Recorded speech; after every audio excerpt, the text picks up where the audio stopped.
오늘은 요한복음 1장 14절로 18절의 말씀을 통해서 사도신경 네 번째 시간인 하나님의 유일하신 아들 우리 주 예수 그리스도라는 제목으로 말씀을 좀 나누려고 합니다.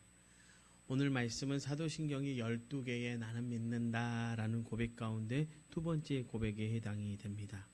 이 고백은 성부 하나님에 대한 첫 번째 고백에 이어서 나오는 성자 예수님에 대한 6개의 신앙의 고백 가운데 첫 번째 고백입니다. 이 사도신경의 주된 내용은 바로 이 성자 예수님에 대한 신앙 고백입니다. 이유가 뭘까요? 성자 예수님은 삼위 하나님 가운데 가장 중요해서입니까? 아닙니다. 사도신경을 고백해야만 했던 그 당시 성자 예수님에 대한 미혹과 공격이 가장 심한 시대였어요. 그러니까 주로 이단들이 공격을 할 때 성자 예수님에 대한 부분을 가지고 이 중세기라든지 그 이후의 모든 기독교의 역사 속에서 계속해서 공격을 해왔습니다. 다시 말씀을 드리면 신앙생활 하는 데 있어서 우리의 신앙을 흔들고 무너뜨리기 위한 공격의 주 내용이 바로 이 성자 예수님께 집중되어 있다라고 하는 것이죠. 그 당시만 그런 것이 아니라 지금도 그렇지 않습니까? 그래서 성자 예수님에 대한 고백이 중요합니다. 특별히 오늘 우리의 고백 가운데 우리 주 예수 그리스도를 믿습니다라는 고백을 정말 중요한 고백으로 저와 여러분이 받아들이고 고백해야 할 줄로 믿습니다.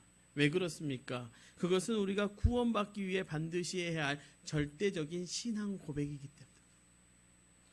그래서 우리는 주 예수 그리스도에 대해서 살펴볼 필요가 있는 것이죠. 왜요? 우리는 어떻게 해야 구원을 받습니까? 어떻게 해야 그리스도인이 되며 어떻게 그리스도인이 되려면 어떻게 해야 또 하나님의 자녀가 될 수 있습니까? 어떻게 해야 거듭남의 경험한 후에 천국 백성이 되어 영원한 생명을 누릴 수 있습니까? 그것은 바로 예수 그리스도를 자신의 구주로 인격적으로 영접할 때 가능한 것입니다. 그래서 우리는 주 예수 그리스도의 고백을 해야 하는 것이고, 이 고백의 핵심은 주 예수 그리스도 이 세 가지입니다. 내용들 좀 전체적으로 살펴보면 먼저 예수라고 합니다. 여러분 2000년 전 정확히는 알 수 없으나 주전 4세기경 유대 땅 베들레헴에 태어나서 나사렛에서 성장하신 분이 바로 예수님이십니다. 그래서 나사렛 예수라고 일컬어진 그분을 말하는 것입니다. 세례 요한에게 세례를 받으셨고요. 천국 복음을 전파하셨습니다. 그리고 제자들을 세우셨습니다. 그러다가 잡혀서 고난당한 후에 십자가에 죽으신 바로 그분을 우리는 예수라고 부릅니다. 그리스도는 그 예수가 구약에서 많이 예언되었던 메시아 즉 하나님의 당신의 백성을 구원하기 위해 당신의 때에 이 땅에 친히 보내실 구원자이심을 믿는다라고 하는 고백입니다. 그래서 예수 그리스도는요 호칭이 아닙니다. 어떤 사람은 이렇게 말합니다. 예수가 이름이고 그리스도가 성이라고. 아닙니다. 절대 그렇지 않습니다. 예수 그리스도라고 하는 이 우리의 고백 안에 들어있는 것은 예수는 그리스도입니다라고 하는 고백이 들어있는 것입니다. 그 말인 즉슨 예수님께서 우리의 나의 구주이십니다라고 하는 고백을 우리는 예수 그리스도라고 하는 이 고백을 통해서 하고 있는 것입니다. 이 고백은 베드로를 비롯한 모든 사도들의 고백의 핵심 중에 핵심입니다. 더불어 사도신경의 핵심이죠. 그러니까 우리가 예수 그리스도라고 하는 것은 어떤 이름을 말하는 것이 아니라 그 이름, 우리가 부르는 그 자체가 뭐예요? 예수는 그리스도입니다라고 하는 고백이라는 거죠. 주님은 나의 구원자이시고 메시아이십니다라고 하는 것을 고백하는 내용입니다. 그 다음에 주입니다. 여러분 우리가 구원받기 위해서 예수가 그리스도이십니다라고 고백만으로는 충분하지 않습니다. 아무리 그 고백이 이 세상을 구원하기 위해 이 땅에 오신 하나님을 믿음으로 고백하고 인정하는 것이라 해도요 구원의 역사가 우리 자신에게는 적용되지 않기 때문에 누구나 예수 그리스도를 말할 수 있지 않습니까?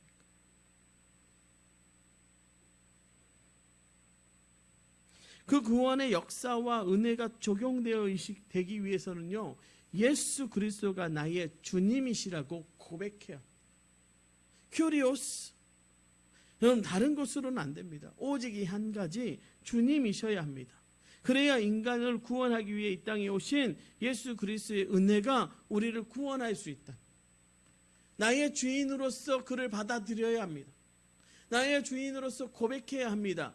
내 모든 것의 주인이 예수님 당신입니다. 예수 그리스도 당신은 나의 구원자이시면서 우리가 주 예수 그리스도라고 말할 때는 당신은 나의 주인이십니다라고 하는 고백이 거기에 들어가 있는 것입니다. 그러면 내가 주라고 고백하는 순간부터 뭐가 되는 거예요? 나와 상관이 있어지는 거예요. 그러니까 우리 주 예수 그리스도를 믿습니다라고 하는 고백에게는 나의 주인이 되시는 예수 그리스도가 구원자이십니다라고 하는 구원이 직접적으로 우리와 관계되어지는 고백이 그 안에 담겨져 있게 되는 것입니다. 여러분 어느 누구라도요 성탄절 되면 야 예수님이 태어나신 날이야 그분이 그리스도래라고 말할 수 있지요. 어느 누구라도요. 그러나요 우리라고 붙이는 순간 또 나라고 붙이는 순간 나의 주라고 My Lord 당신은 나의 주님이십니다라고 부르는 그 순간부터 구원은 직접적으로 우리의 삶 가운데 역사하는 역사로서 존재되어지는 거죠. 그것이 구원의 은혜가 내 삶 가운데 직접적으로 적용되어지는 역사인 것입니다. 그래서 우리는 주 예수 그리스도라고 고백하는 것이 중요합니다. 이것은 마치요 세상으로 말하면 보험을 듣는 것과 같지요. 여러분 아무리 기가 막힌 혜택을 주는 보험이 있다 할지라도요 그 보험에 가입하지 않으면 어떻습니까? 우리와 나와 상관이 없지요. 안 그렇습니까? 보험이 나와 관계가 있으려면 어떻게 해요? 보험에 가입해야. 그 보험의 혜택이 나에게 주어지는 것처럼 예수가 그리스도이십니다라는 고백이 이 기가 막힌 혜택을 주는 보험과 같지만 그것이 나에게 적용되려면 예수 그리스도를 나의 주님이라고 고백하는 것 이것이 바로 그 보험에 가입하는 것과 같다라고 하는 것입니다.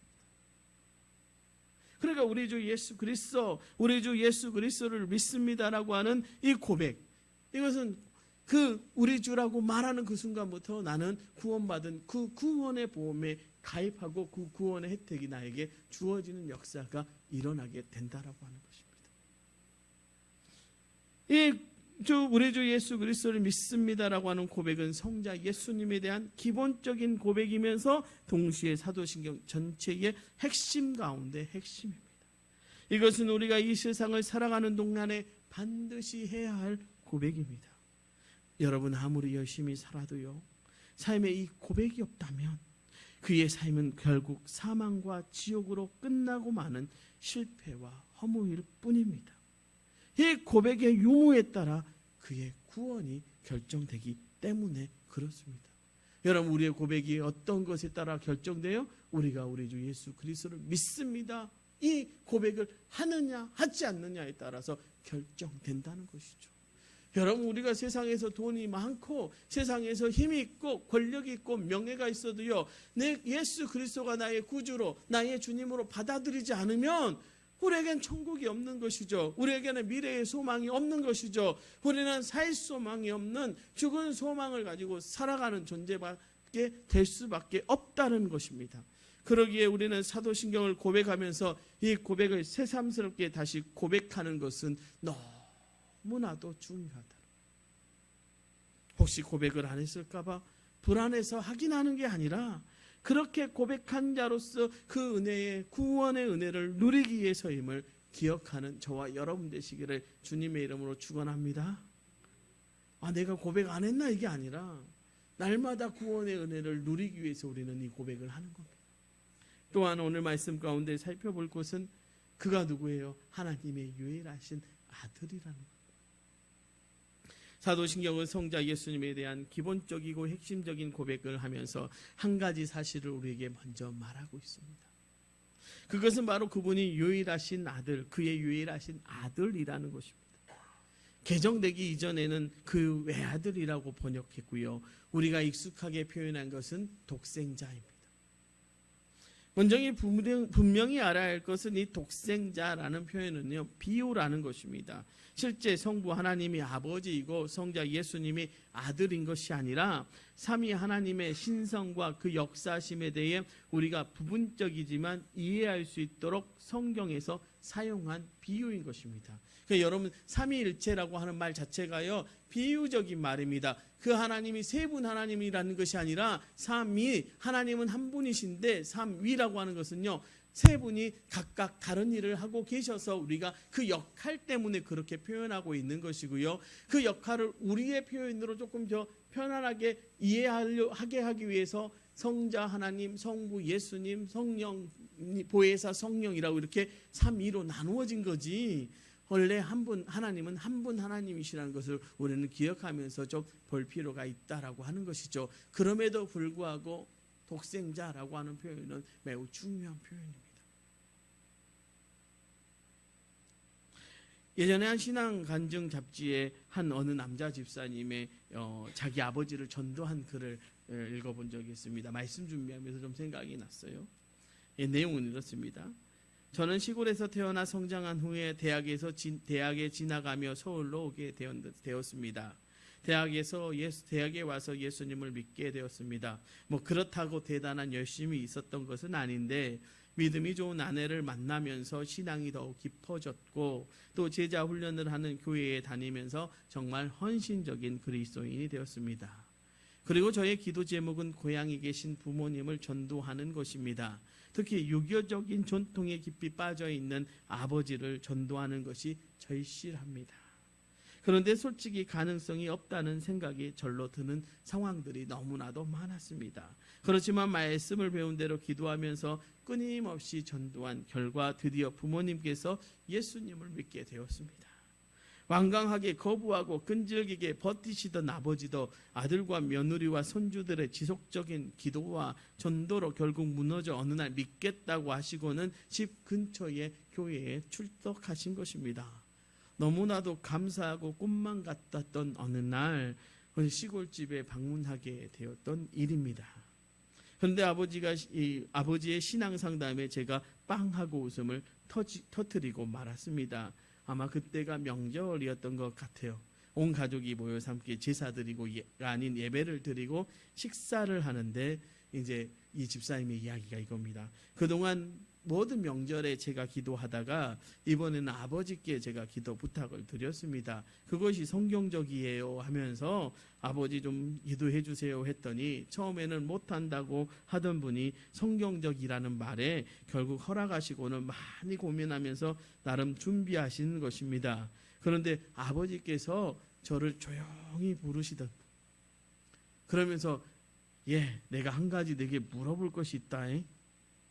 야, 네가 기도하는데 그것을 들어보니까 너는 하나님 아버지라고 부르는데 하나님 아버지라고 부르던데 그러면 나는 하나님 형님이라고 불러야 되냐?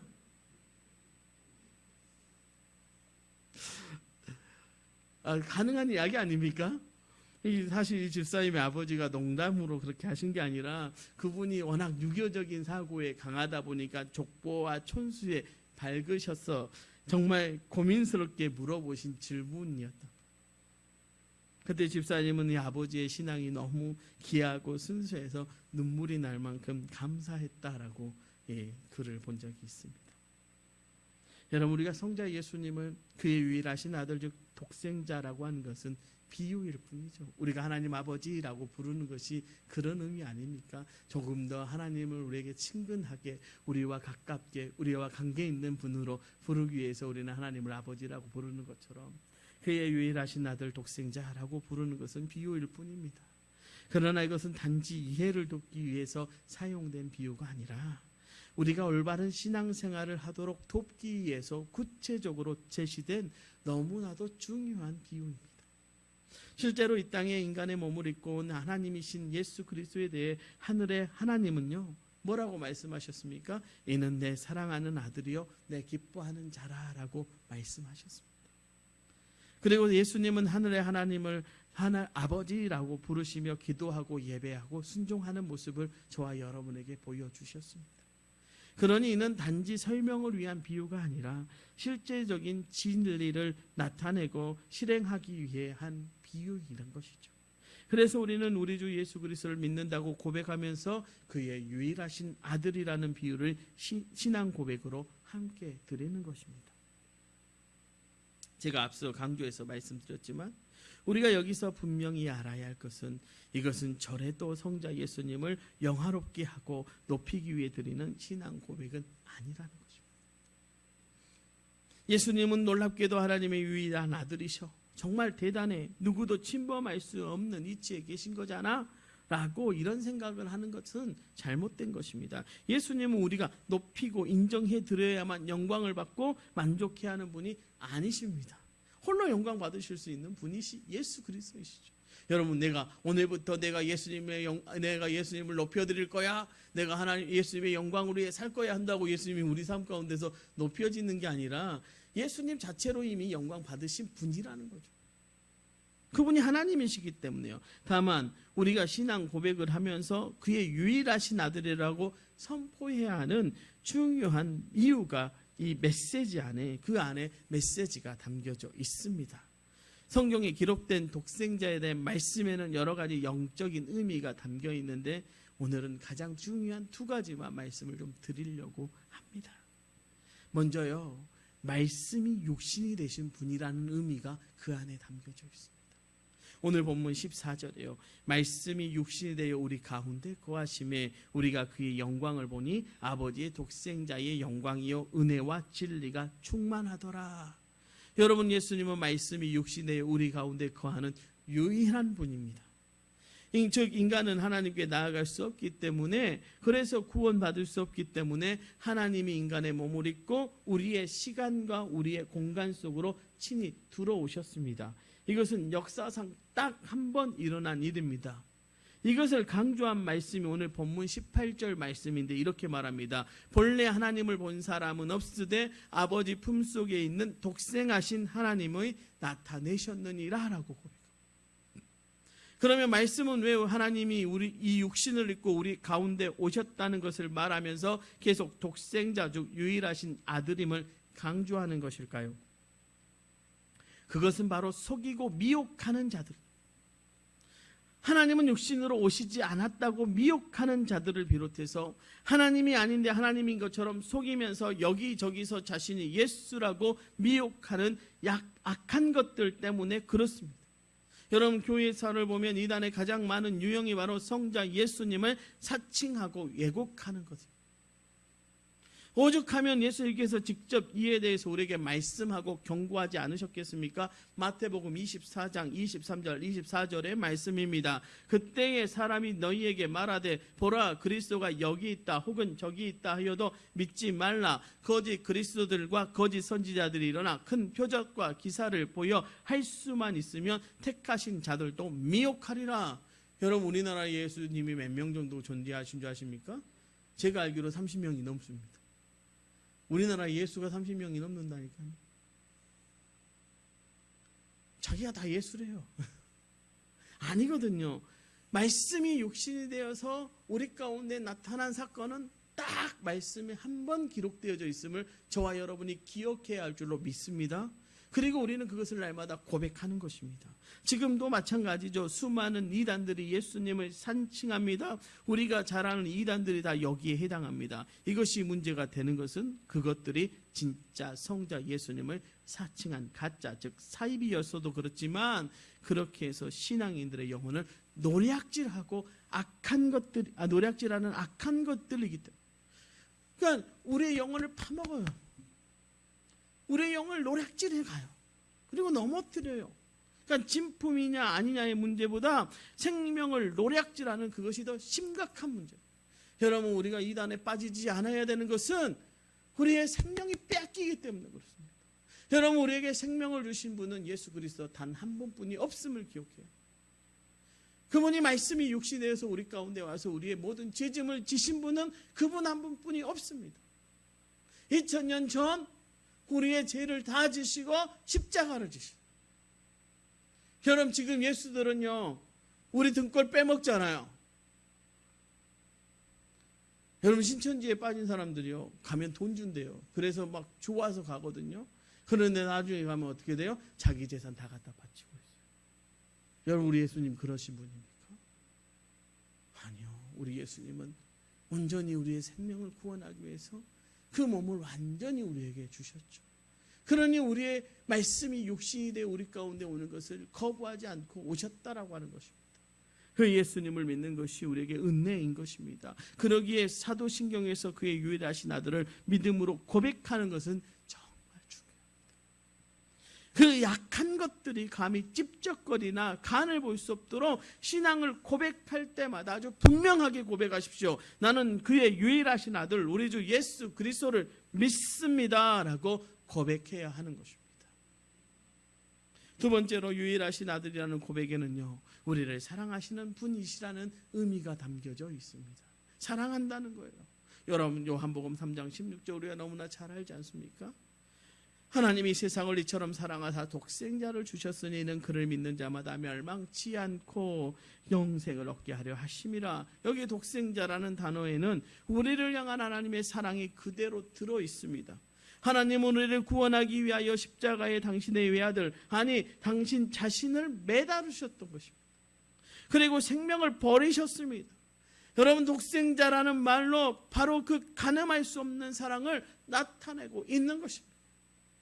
세상적인 기준으로 볼 때요, 외아들은 어떻습니까? 가장 소중한 존재 아닙니까? 부모에게 있어서 부모 자신들보다 더 중요한 존재입니다. 그래서 하나님은 아브라함에게 독자 이삭을 뭐예요? 바치라는 엄청난 시험을 하셨던 것입니다. 그를 넘어뜨리려고 하신 것이 아니라 그에게 그런 사랑의 고백을 할 수 있는 기회를 주시기 위해서 말입니다. 하나님께서 모리아산에서의 사건을 통해서 이미 갈보리산에서 당신의 외아들을 죽이면서 우리를 구원하실 그 은혜를 언약으로 선포하셨습니다. 그래서 이삭은요, 예수 그리스도의 뭐예요? 모형입니다. 너가 나에게 독자 이삭을 바쳤듯 나도 세상을 위해서 내 아들을 버리리라라고 말했어요. 내 독자 예수 그리스도, 내 독생한 아들, 나의 유일하신 아들, 나의 유일한 아들 예수를 너희를 위해서 버릴게라고 이삭을 통해서 우리에게 미리 언약으로 보여주신 사건이 바로 모리아산의 사건이고, 그 사건이 갈보리산에서 우리에게 이루어진 사건이라고 하는 거예요. 그것이 하나님의 사랑이고 은혜입니다. 그 사랑을 다시 한번 온전히 누리는 것, 그것이 바로 나는 그의 유일하신 아들 우리 주 예수 그리스도를 믿습니다라고 하는 고백 속에 담겨져 있다라고 하는 것입니다. 그래서 이 고백이 왜 중요한가? 여러분이 이 고백을 하는 사람은 외롭지 않습니다. 여러분이 고백을 하는 사람은 어떤 상황에서도 버림받지 않습니다. 이 고백을 하는 사람은 가진 것이 아무것도 없고 이룬 것이 없어도 세상이 감당할 수 없이 존귀한 존재라는 것입니다.